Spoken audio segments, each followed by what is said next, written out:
Okay, we're live. Martin, thank you very much for doing this, mate.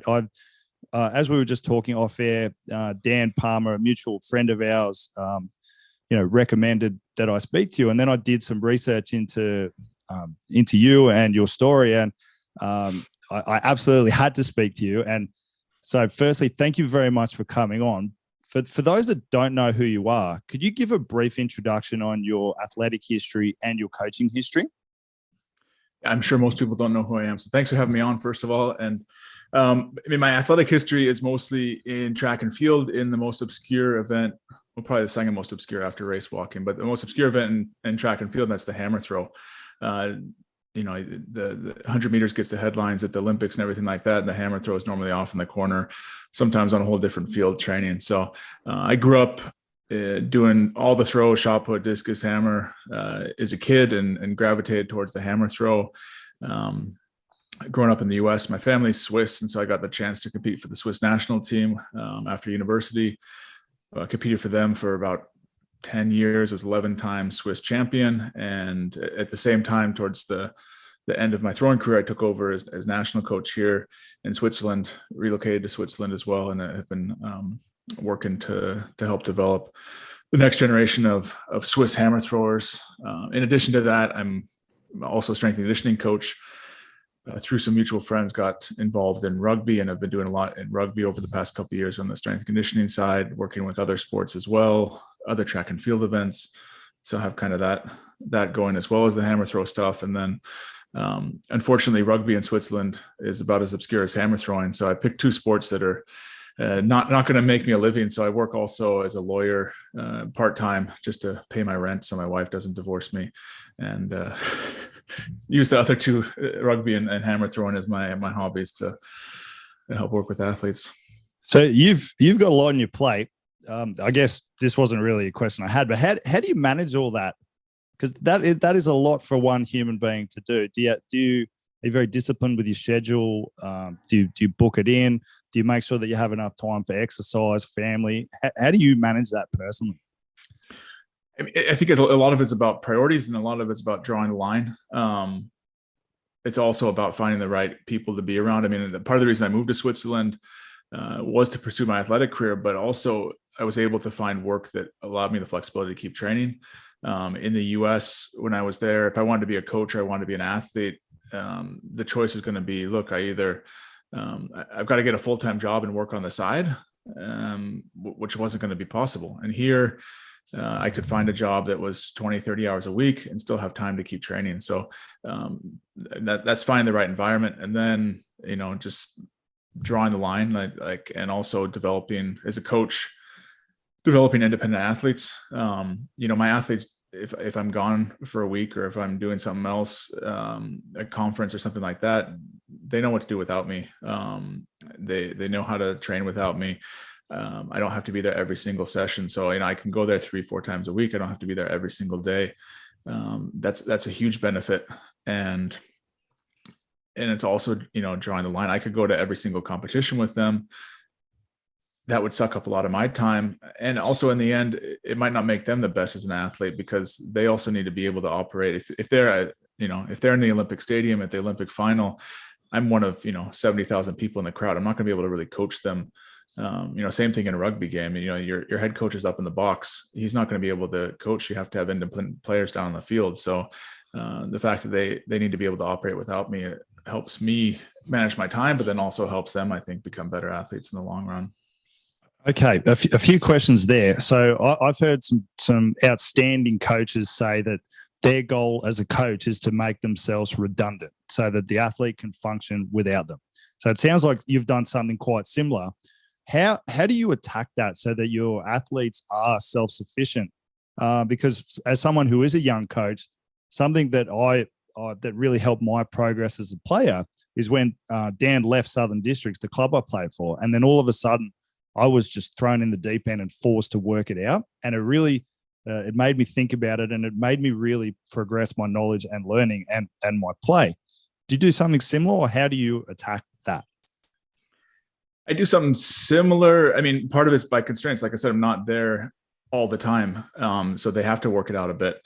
And I think they self-organize a bit. The ones who aren't able to work it out just don't they go find another coach or they go do something else. Whereas the ones who can find that stick with me. I think another part of it is also with the team culture you build up. It's not just about, you get a 14-year-old young hammer thrower coming in. It's not just say, hey, figure out this really complex event on your own.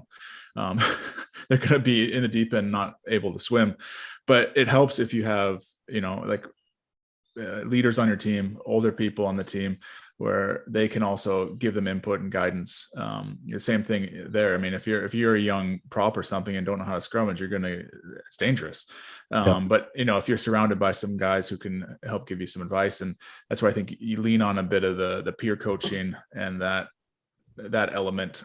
On the one hand, it helps give them some guidance. On the other hand, it shows them, to be a good player, it's not just about executing, it's about learning. And it kind of instills that culture a bit further. And so that for me has been big. Is that my older athletes, when I say older, they're still like, some of them are 23, 4 or 5 years old. They're not old. But they're basically helping coach the younger kids. They can give input, and they're, as I said, I'm almost redundant with them. Like if I'm more of a consultant, I would say, than a coach. I do their training plan, but if they're not feeling it that day and they want to switch from back squats to front squats, that's fine. They know their body better than I do. They kind of know what they're working on technically. I can give them outside input, another set of eyes.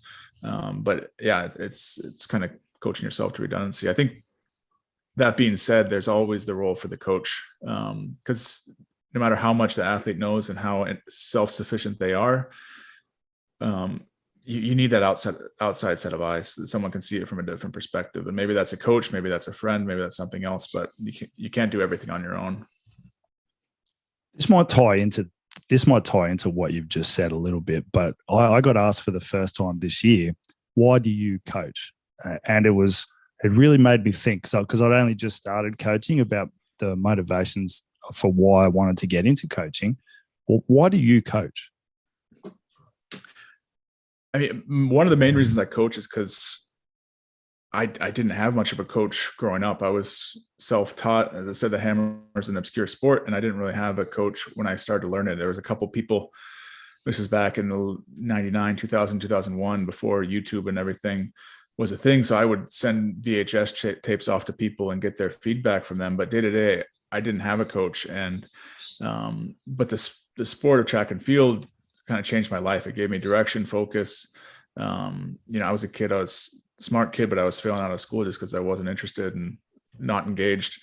And that kind of gave me a bit of direction to focus on, hey, if you want to keep throwing the hammer, you need to go to university, get your acting gear. And those types of things really helped focus me and change my life. And if I can give, that passion on further to others, I think that's one of the key things. But that's probably why I started coaching. Why I keep coaching is maybe a bit more selfish. It's the challenge. I like problem solving. I like looking at an athlete and figuring out how can we make them better, or, a rugby team, like what's the key that's going to unlock the success here. For me, that's really fun. I mean, that's something, it's a unique challenge, and getting all the elements to work together. You don't find that in a lot of other areas of life. And that's, for me, the cool part of coaching. Yeah, mate, I couldn't agree more. We had our first couple of sessions last week, and my mind's just been whirring nonstop about how to make it better and how to get everyone on the same page. Just tying into that question, do you have a coaching philosophy? And if so, do you think it's important for coaches to have a coaching philosophy? Yes and yes. And I run my own podcast. I have my own website too. I didn't mention at the start, but it's called HMMR Media. It's both HMMRmedia.com. I got a bunch of strength conditioning resources, coaching resources, and a couple podcasts. And we just recorded a podcast on Sunday that was about coaching philosophy. And so I'm thinking through this still as we go. I definitely have a coaching philosophy. It's evolving. But I would say the two things that are most important for me in my coaching philosophy now are consistency and connections. And when I say consistency, it's about, and let's use amateur rugby as an example. We could have the best training plan in the world or the best session plan in the world, but what's hurting our team right now is we have 2 sessions a week on the pitch, and some of our first team players, they're all students. They're working full time. They have families. we get maybe 80% of the people out for a session. If we can get everyone there for 2 sessions a week, it doesn't matter what they're doing strength and conditioning wise. It doesn't matter what we're doing tactically or whatever. Just getting the team together more consistently is going to be the first step in making us better. And same thing when it goes to weights. Like, we can draw up a perfect weight training plan, but if everyone gets in the weight room once or twice a week, I don't care if they're doing curls or bench press or squats or whatever, as long as they're training consistently, they're going to get better at this level. Now, when you're talking about World Cup rugby level, you start to get to more finer details of what's going to make you better. But for most athletes around the world, just training consistently is going to do a whole lot. And that even comes even at the elite level. Like, you could train the perfect training for 6 months and then you get injured and don't train for 6 months. If you're able to find a way to train 11 months a year consistently without injury, you're going to get better.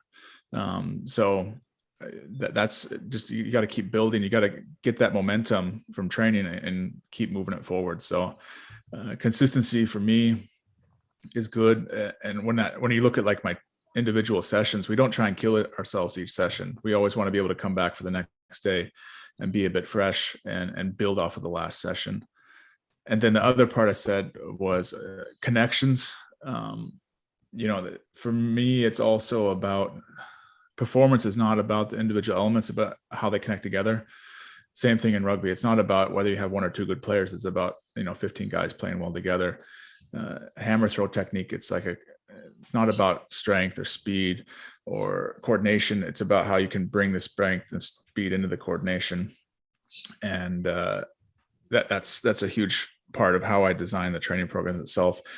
And even, you see all the time drills where you take someone and you break it up into a drill that's so broken off from the game that you can do these drills really, really well. And then you get into a game and you can't execute.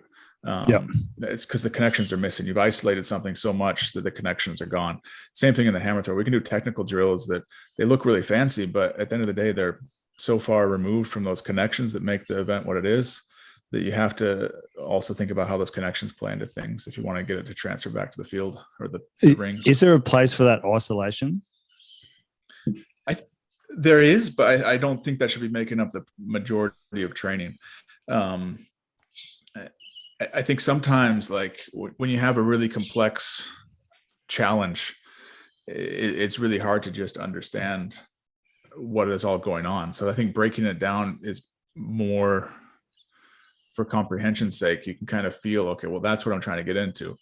Yeah. Maybe that's the position I want to get, but the position you want to get and then how you replicate this, use a scrum as an example, but the position you want to get is one thing, but then, okay, how do you maintain that position in a pack, and how do you maintain it in a dynamic environment where everything's moving? Those are very different. But if you don't understand the position in the first place, you're never going to get in the end. So yeah, you need to, I think, have that basic understanding. Same thing in the hammer throw, like the basic footwork. Sometimes you need to break that out with the beginners and just explain it. But as soon as the basics are there, I like to throw it into a bit more of that chaos or the whole environment. So when I was doing some research for this podcast, obviously a lot of things came up, but something that has been a theme in Australia is a lack of mentorship for coaches in rugby in Australia. And I'm not sure about other sports, but I'm sure that that's a thing in general.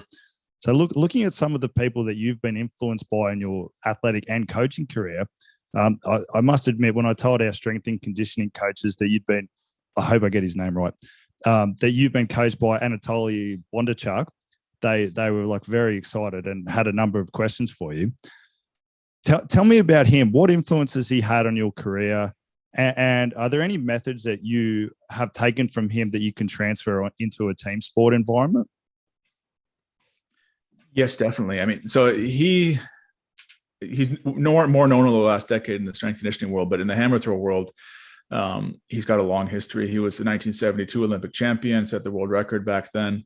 And then he took over as national coach in the Soviet Union from 76 until the Soviet Union fell apart. And they won every medal except the boycott Olympics. They won every single medal for that time, set the world records. We're just on a different level than the rest of the world. So he was really one of the forerunners. He helped revolutionize kind of the modern training methods and modern technique we use in the hammer throw. So he was, when you think about hammer throwing, he's the first name on the list of the top coaches ever. And I was lucky enough when I was in university, like I said, I was mostly self-coached. I was trying to emulate his training methods. And then he moved 4 or 5 hours away from me in Canada, because I was in the US, I was right up near the Canadian border. His daughter lived in Canada, and he wanted to be closer to his family as he was getting older. And so he moved up there and was helping an Olympic shot putter. And so I started to visit him twice a month. And eventually he said, "Hey, you're trying to do my stuff. You want me to write your training program?" And I was like, "Yeah, of course." And ended up working with him either in person for a couple of years or remotely for 9 years through the most of my career. And I think for him, a lot of people think about the hammer is a strength sport. We're hurling this 16-pound ball, 80 meters. You need to be strong. That's completely true. But one of the things he started to revolutionize in the sport was that it's more than strength. Like I said, it's these connections. And, he was looking, and he was a strong guy, but his athletes were weaker than him and they threw further. And, and his athletes' competitors were even stronger than them, but they didn't throw as far. So yes, you have to be strong, but strength is not the determining factor. And I'm sure you see this in rugby too. To be a super rugby prop, you got to be strong. But are the strongest guys the best? There are a lot of strong guys in the lower divisions and the lower leagues who just don't have what it takes to get there, because it's more than just strength. And so he started to focus on trying to, scientifically look at, okay, well, what is that it factor? What is it that's going to make people the results transfer from training to the field? And, that tends to be, if you can throw hammers really well, you're going to be a good hammer thrower. It sounds pretty stupid, but that's what it is. If you can, the more you throw, you also get specifically strong. Every time you throw, that's building strength. There's, hundreds of kilos of force going through your body that just to resist the implement and add speed to it. So, our first priority in training was throwing.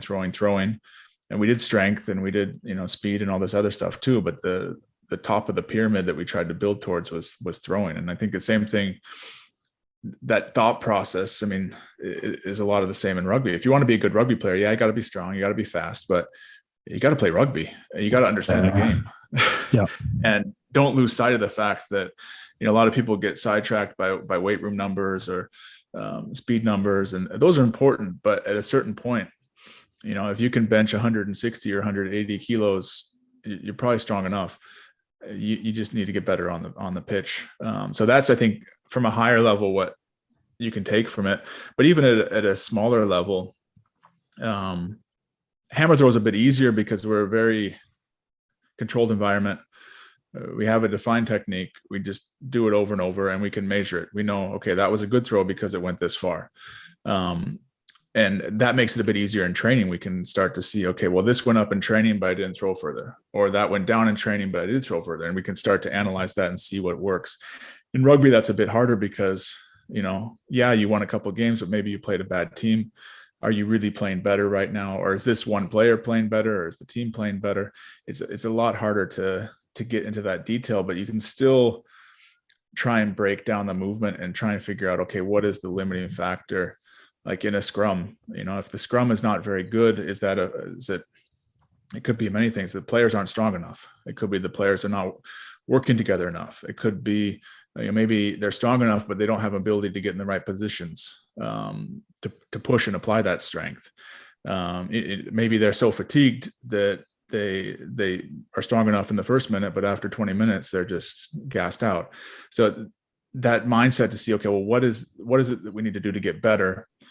Analyze it, break it down, and then make sure training is focused towards that. If the limiting factor is, the fitness part, well, then let's adapt training towards that, and let's try and figure out how we can solve that problem.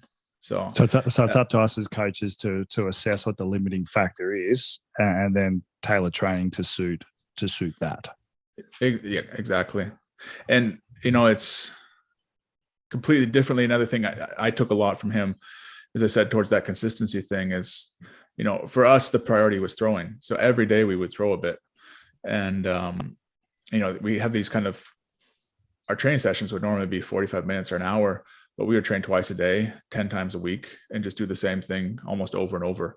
And as I said, they're always fresh the next day, could always come back. And but keeping the priority, the kind of cliches, keep the main thing the main thing. Yeah. And so those are a couple things I think you can take no matter what sport you're in, and use that.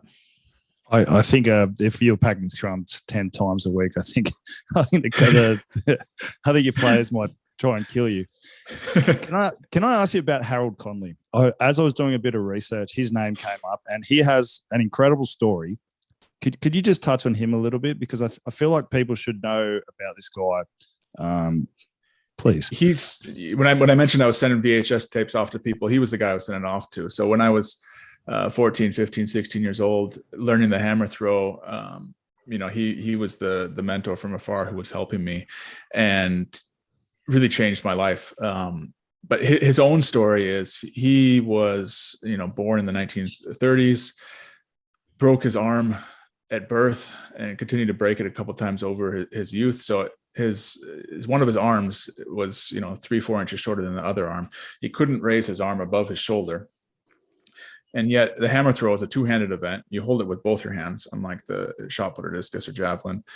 He went on to be world record holder for almost a decade, Olympic champion down in Australia in Melbourne in 1956. And, despite this disability, was able to just, everyone told him, you're not going to do it. It's one of those cliche sports movies, I feel like, that hasn't been made, but it actually is real life. Everyone's telling him, you can't do it. And he did it. He was the best in the world by far. And huge inspiration. He won the gold medal in 1956. America has not won a gold medal since then.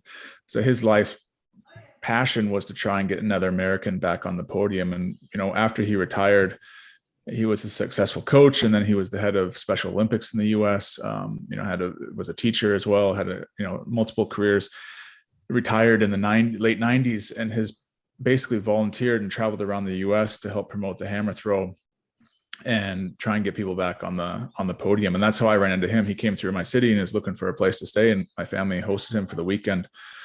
And he told me, he's like, you've got some talent, but you're not focused.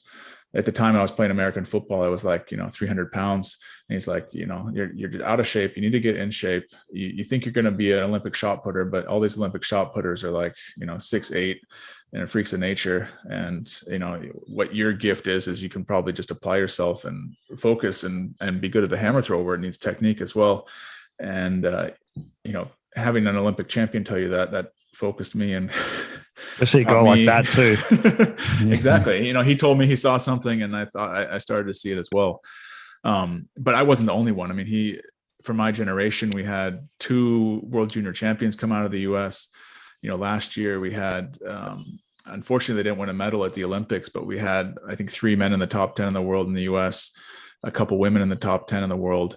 So they're on the verge of something. It's really started to grow in the US as a sport, whereas 20 years ago, there was nobody.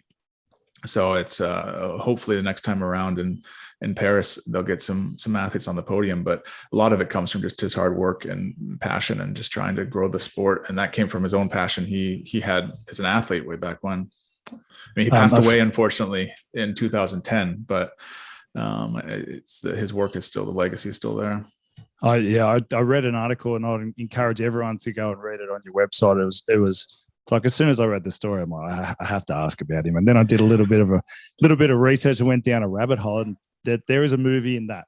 What made these guys special as coaches, as people? Is there a common theme that they had that you could apply to your own career as a coach? Tough question. Yeah, it's a tough question, because they had very different, like Conley and Bondarchuk had very different approaches.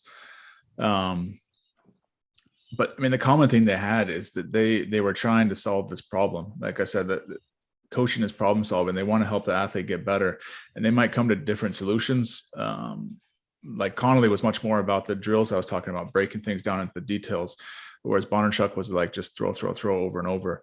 But at the end of the day, they were trying to get you better, and that comes from their passion. I think it's a bit of a loose word people throw around, but every good coach you remember just breathes the sport, and they wanted the best for their athletes. They're never talking negative about their athletes. They see only, they look at their athlete and they see what they can be, and that rubs off on the athlete. Like, as I said, if an Olympic champion tells you can be something, I believe it. If he believes it, I believe it. And that made me want to do everything he said. He could tell me to jump off a cliff and I jump off a cliff. So I think that, I don't know how you learn that or how you spread that, but that is the biggest thing I took from them, is that, they wanted the best for me. And, they're both Olympic champions. I'm going to sure as hell do everything I can to not let them down. So, mate, absolutely. Absolutely. So Dan, when he introduced us and told me about you, he mentioned that in his view, throw coaches are very good at transferring gym strength into practical on-field power. In your opinion, what can strength and conditioning coaches improve to further get the work in the gym to transfer into actual performance? I did read that because I wanted to word it properly. I mean, I think part of it is just understanding what type of strength you need, and understanding, well, there's a difference between a really heavy squat and making, a dominant tackle. And having a dominant scrum and these types of things, and just understanding that strength is not strength. There are different types of strength. There's gym strength, and even in the gym, you have explosive strength. You have just, more static strength. You have on the field different displays of strength, and how different movements require different types of strength. As I said, in the hammer throw, it's easier for us because we just are training towards one type of movement. Whereas in rugby sports, field sports, basketball and hockey and all these other sports, you have so many different movements to train for. It's a bit hard to say this is the type of strength you need. But I think that mindset of analyzing the movement, seeing what the demands of the movement are, and then tailoring the training towards that are going to be big in any sport. Hammer throw is a more controlled environment, so I think we've done a good job of defining that. But it's the same lessons applied to a bigger problem in all these other sports. It's just trying to figure out, well, strength is not just strength. What type of strength you actually need, and how can you express that strength in a chaotic environment? So how do you view gym training for field sports then? Is it, or how should you view it? Is it a matter of just say you're an elite level front row, you're playing Super Rugby or international rugby, and is it a matter of getting your strength up to a standard and then going, okay, I'll maintain this standard? Obviously, you'd still try and improve or whatever the way you would go about it. But how should S&C coaches look at it? Is it a matter of getting to a strength and then just progressing from there into rugby? Or this very terribly worded question, but did you understand what I'm trying to say? Yeah. So I think, it depends a bit on the athlete, but I think for probably most athletes at an elite level, they're probably strong enough. Just like I was saying, that most of the hammer throwers are probably strong enough. You have to be strong. And if you were just extremely weak, it's hard to get to that level in the first place. And back to my other coaching philosophy is like consistency. If you're playing for years and years and you're lifting once or twice a week and you have a decent training plan, you're going to get the strength you need in the end. So it's not like you need to be a bodybuilder in the gym 8 hours a day. So I think those are probably key things in that situation. And then it's, just focusing on becoming the best player you can be. Best player you can be. And, that could be any number of things. So maybe, and also understanding your strengths. We were talking earlier about understanding the limiting factor. Also understand the strengths. Like if you're, if, let's say your role is you're coming off the bench as a front rower, you're only going to play 20 minutes, and you're in there because you can provide some speed and change a pace or something. Your limiting factor might be your fitness, but if you're only on the team because of your speed, focusing all your energy on your fitness is probably not going to make you a better player overall, because you're going to probably dull your speed a little bit. You're never going to have enough minutes to express that fitness. So you're ignoring your strengths there just to work on your weaknesses. So being aware of, okay, well, what makes you good can also be a big factor. And then, looking at playing and skills and how that fits into the tactics and the game plan, and focusing on that, I think is big. But I think a lot of especially forwards, they focus on just being bigger and stronger, and that's one element. But if you can't play, we've got a young guy now with our club. He's 21 years old. He's on our national team. He's only been playing for 4 or 5 years. He's just a beast in the weight room. But what's going to make him better is he's stronger than all the guys on the national team already. He just needs experience playing because he's pretty young to the sport. And don't do so much in the weight room that you're always coming to training sore. You're always coming to training tired. That put the rugby first, and then you can fill in the gaps with strength training and fitness training, but always put your rugby player first. This might tie into that, but are there any common mistakes that you see in strength and conditioning with sport teams? Are there any? Sorry, repeat that. Sorry, this might tie into the question I just asked, but are there any common mistakes that you see in terms of the athletic department in sporting teams? I wouldn't say common mistakes, because a lot of people do this right. But one thing I see people, maybe let's say the difference between the good teams and the great teams, or the great teams and the bad teams, is that the strength conditioning is really integrated into the rest of the coaching staff. You don't want to have you want to have your whole staff working together. And if you have a really hard rugby session and then immediately go after into a weight room and have a really hard gym session, you're not going to get much out of it. And vice versa. If you have like really heavy squats on Monday and then you go out on the pitch and expected to do sprints on Tuesday, or a really high paced session, it's not going to work. So I think the really good teams integrate that well. They talk together. They know, what do the rugby coaches see? What are they feeling they need to work on? And then the strength conditioning staff can help solve that problem and work on it together, and vice versa. And the planning is more integrated. And it starts to even blur the lines between what's a rugby coach and what's a strength coach, because the strength coaches are out in the field. They're taking segments in the session as well. And there's that working together of the staff. And that's why I think it's maybe not a common problem, but I think that's what can set teams apart, is when they start to get everyone on the same page. Then it starts to work well. And that's one of the things that I learned a lot from Bondarchuk, is that whole analytic process is going to look very different in rugby than hammer throw. But if you get that whole team, the coaching staff, to do that process together, and they all define like, hey, we need to do A and B to be better, then, you can design your drills on the pitch with that in mind. You can design your speed training with that in mind. You can design your strength training with that in mind, and you get everyone working towards a common goal. So it's the reason I asked that is because the level of rugby that I'm at, our club's very good, but it hasn't always been good. So getting your athletic department or your strength and conditioning coaches to have more of an understanding of the actual demands of the game, and then meeting with the rugby coaches to come up with a synchronized plan to get us from A to B to C to D is something that you would recommend for all field sport teams. Yeah, even so, like I said, I'm helping in amateur rugby in Switzerland.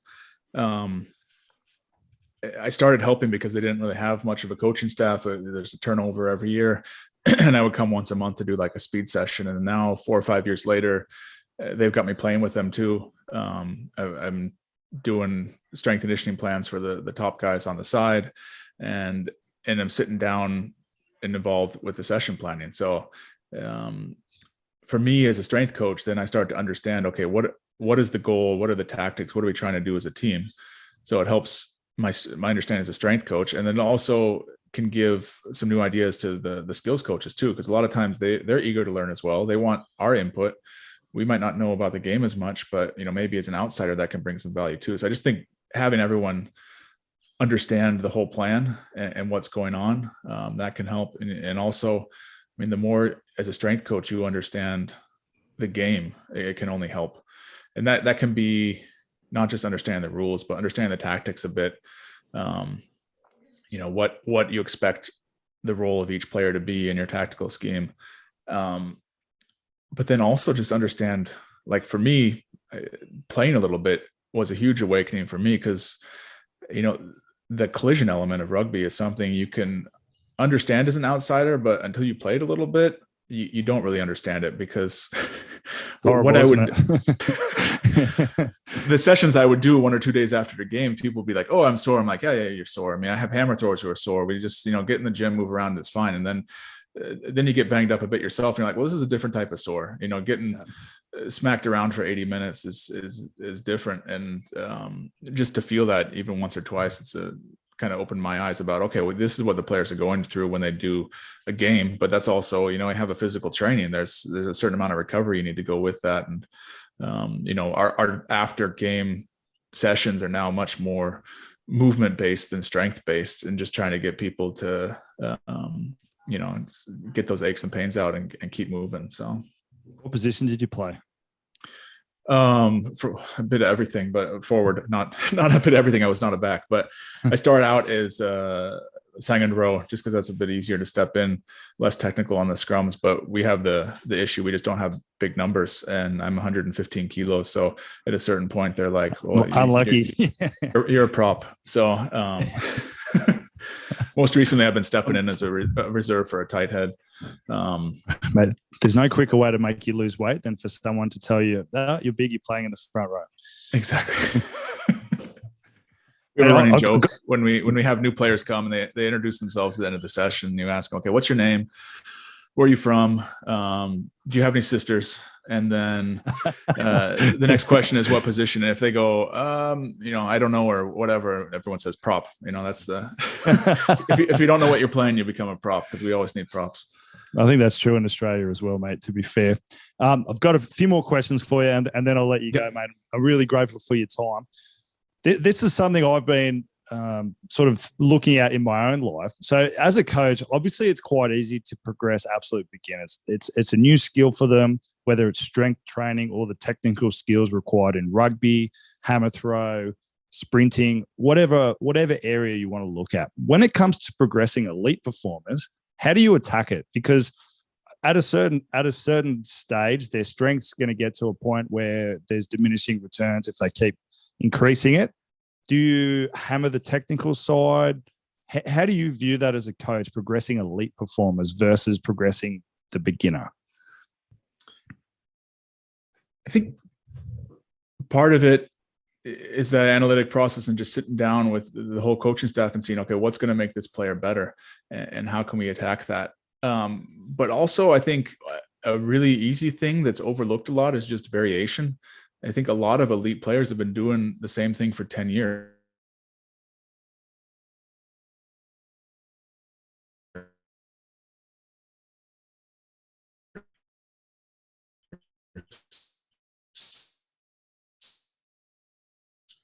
In hammer throw, Bondarchuk was an influence on me here, because he was saying too, like a lot of he was looking at the American hammer throwers at the time. They would get big and strong, but they'd hit a plateau about 23. And you look at it at 23, they'd been 5, 6, 7 years, basically, they squat, they bench, they do cleans, they do snatch, and they just do it every single year, starts to look the same. And then they maxed out on that plan and they're not going to get much more. So his approach is more, hey, let's do front squat for 3-4 months, and then we'll do back squat for 3-4 months. And so everything doesn't look the same year round. You're trying to think about, okay, how can we give the athlete a new stimulus? And it's not necessarily a better stimulus, it's just a different stimulus so they can keep getting better. And so maybe the athlete's been doing a lot of really heavy lifting. Maybe they need to be doing more explosive work, just because that can be a new stimulus for them. Maybe they've been doing a lot of endurance and fitness work. Maybe they need to do more sprint stuff, just because it's different. So I think that variation element can be quite big and quite helpful, even if it's not something better. It's just something a little bit different. And I also think as elite athletes, sometimes we tend to, we build that base when we're young and we work towards the top of the pyramid, and we lose focus that base was so essential in getting us there. And we spend all our time focusing on these really specific points that base erodes over time. And, you might cut out the mobility stuff. You might cut out this and that. And you show up, you play rugby and you do a little lifting, then you go home. And, especially as you get older too, you start to cut things out of training. You can't recover the same, and you cut out some of these things that might seem less specific, but they're also what kept you healthy and helped make you become a better all-around athlete. So for me in my own hammer throwing career, I was 32. I had my first injury when I was 32. So I was really lucky. I was able to train consistently throughout my career. Then I had a bit of an injury, and then I took a step back, and it's like, well, I haven't done a good warm up in probably 5 years. I just show up and I start training.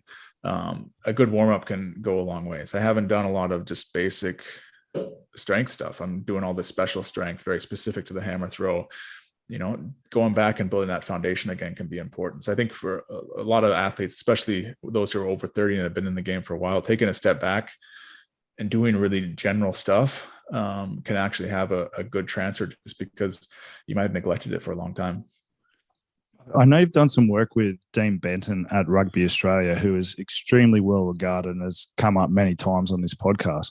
Are you able to? We can cut this out if you can't talk about it. But are you able to talk about some of the work you've done with Dean?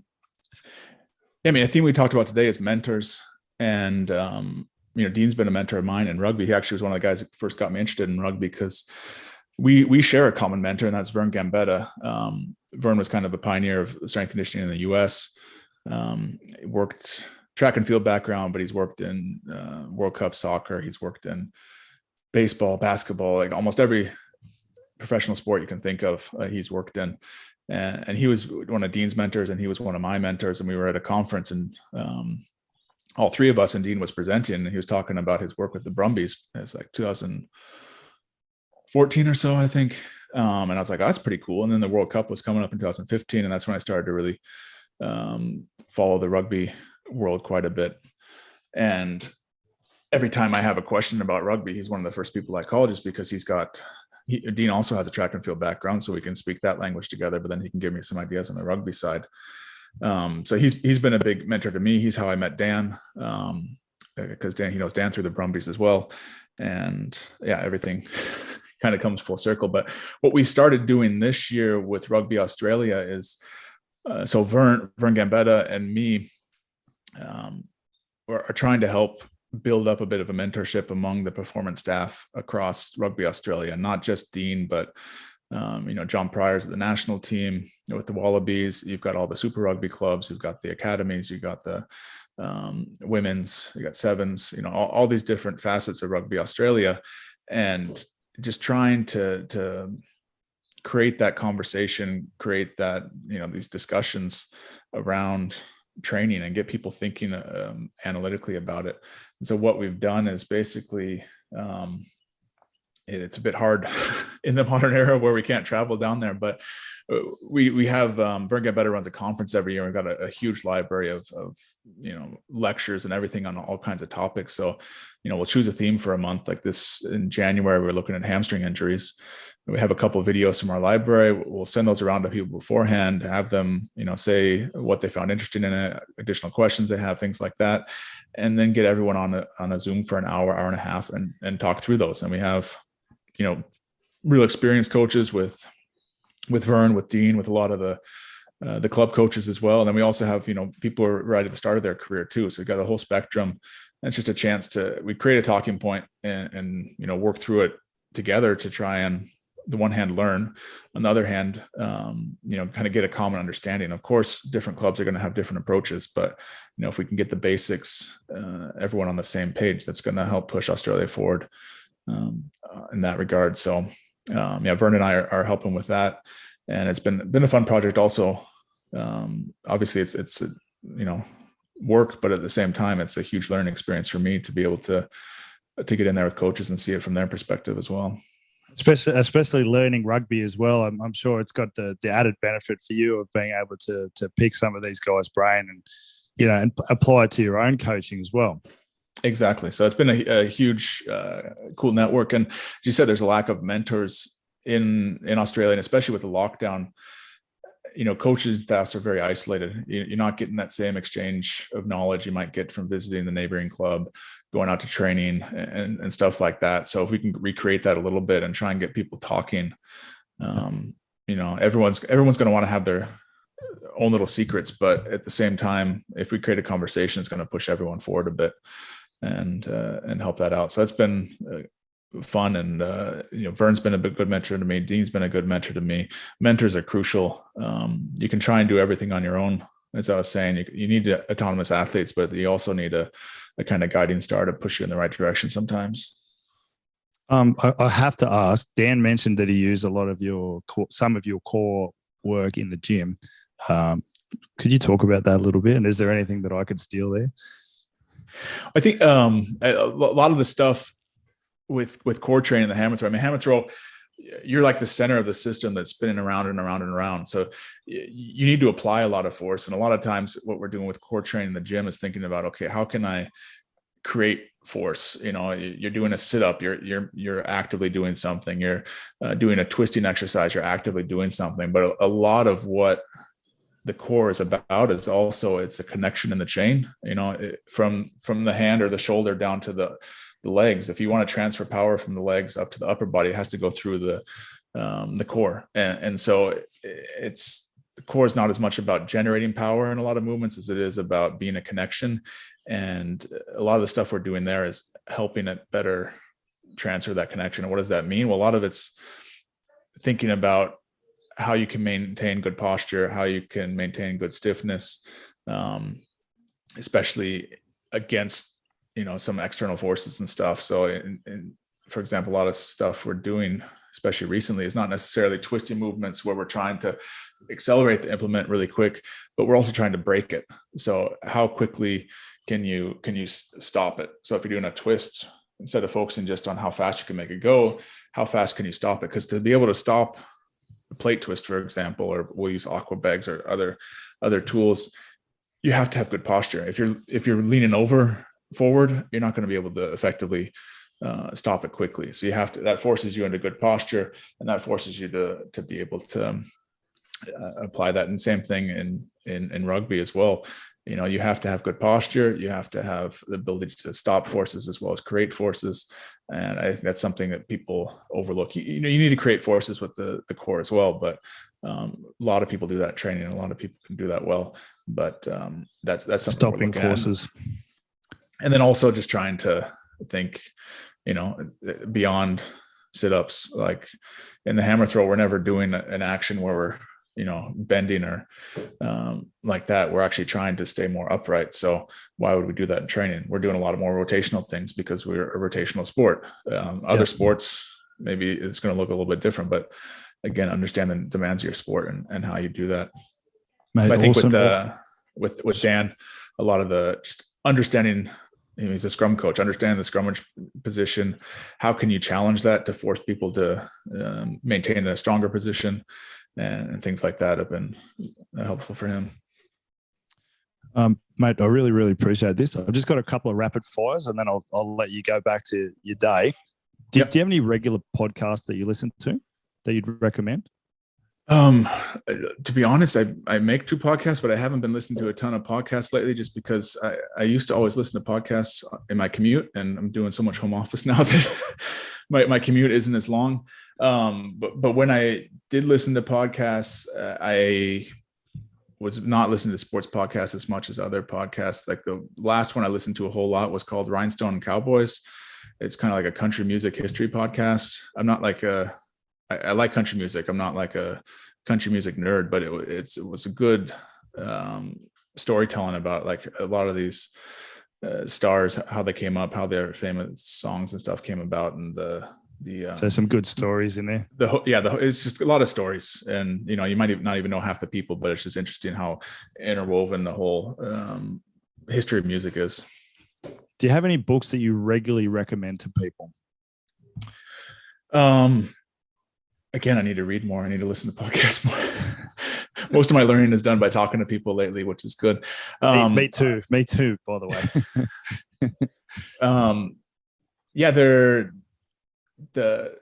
I'll just say the book I read the most recently that's been real interesting. It's called The Way to Excellence. It's by a Swiss coach, Jean-Pierre Egger. He was coached a couple time world champion in the shot put, and then he coached the French basketball team in strength conditioning to like a silver medal. And he's worked with a Lingy sailing team that won the America's Cup. Every sport he's helped, they've been champions. And what I like about it is he's been able to find a good balance of, he talks about what he does on the training side, but then it's what you do on the life side. You know, you have to have the same principles in training as you do in life. And that path to excellence is going to be not just about what sets and reps you're doing. So I think that's important, especially on the strength and conditioning side, is you got to have that passion, that mindset. Those types of things are going to be probably as much of the game changer as if you're doing 5 sets in a set, or 5 reps in a set, or 4 reps in a set. Beautiful. I'll definitely check that out, mate. Are you similar to me, where a lot of your personal development is done in podcast conversations? Yeah, I think, as I said at the start, I'm doing a lot of stuff. So I'm working, I've got my own website. I got a couple of podcasts. I've got 2 kids. I've got coaching. I've got, different sports I'm working with. I don't have a couple hours a day to read. I wish I did. There's a lot of my stack of books to read next to my bed. My wife keeps making fun of me. It's only getting bigger. It's not getting smaller. But I do have the chance to talk to great practitioners around the world. And, when I'm doing consulting with different sports, again, it's a chance for me to share some knowledge, but then for me to learn. So that's the main way my personal development is talking and sharing ideas with coaches and working through real examples of, what can we do here? I must admit, doing a podcast myself, the unexpected benefit has been the learning that I've done from it as well. It's to me, this is the best way to learn. Like I've done 40 episodes and I've learned so much already. 2 more questions, mate. Yep. When was the last time you had a significant change of mind? Probably over the last 2 years. As I mentioned, like with Bondarchuk, we focus on the specific stuff, we focus on the main thing. And during the lockdowns and stuff, that often wasn't possible. Our hammer throw facility was closed for 2 months. We literally couldn't throw. And the hammer's not something you can just go do in a park. You need a cage, you need a specific facility. So, if you asked me a couple of years ago, okay, how would we have been if 2 months leading into the season, we couldn't actually throw the hammer? I would say horrible, and that 2020 season after lockdown, almost every one of my athletes still had a personal best. So it's kind of changed my mind a bit about the role of the general work as well. We get so focused on the specific stuff. Like I said, sometimes we forget that you need that foundation behind it all, or we get away from that over the couple of years. So I've incorporated a lot more of that. We're doing a lot more, during the lockdown, we did a lot of even kind of gymnastic stuff or mobility stuff, or just learning how to use your body weight and that type of thing. And we've carried that forward and used that a lot more than we did a couple of years ago. So that's been one of my big changes of mind. Last question, mate. And I ask everyone this: what advice would you give 18-year-old you?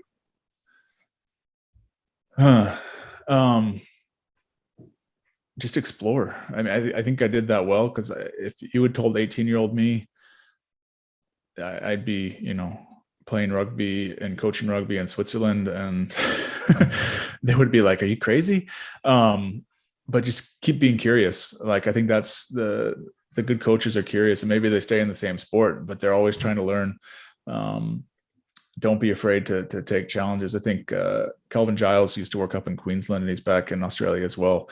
But a lot of the top strength and conditioning coaches in Australia went through him. And one of his advice to his coaches at the time was, don't be afraid to leave Australia. And you look at someone like Dean, who he went out to England a couple of times, John Pryor, who's with the Wallabies, he was up in Japan and Fiji. Get outside your comfort zone and try something new. I think I did that. It took me a while to figure that out, because I really wanted to have a structured world, but I would say even embrace that earlier and explore. Thank you so much for this. That's a fantastic way to end. Where can people find you? I must admit, I've been looking at your Facebook, very jealous of some of the scenery of where you get to live. I've got an Australian friend coming to visit me this week, and he's like, snow and mountains are something he's not used to. So he's living in Holland now too, which has absolutely no mountains either. So it's like, it's a different atmosphere than in Australia. I mean, I also miss your guys' sun. So I see pictures of people on the beach and I get jealous, but you can follow on Instagram, on Twitter. The handle is HMMR Media. That's spelled HMMR. So it's shorter. HMMR Media. Our webpage is also hmmrmedia.com. Lots of free resources. We have membership options and stuff too. A whole bunch of lectures and video library that is there as well for people who want to learn more. But there's a ton of free stuff if you just want to poke your head around and learn a little bit on coaching from a variety of different sports and backgrounds. Mate, I really appreciate it. I've really enjoyed this. Thank you very much for your time and enjoy the rest of your day, mate. Thank you. Thank you too. Enjoy. Thanks, mate. Catch you later.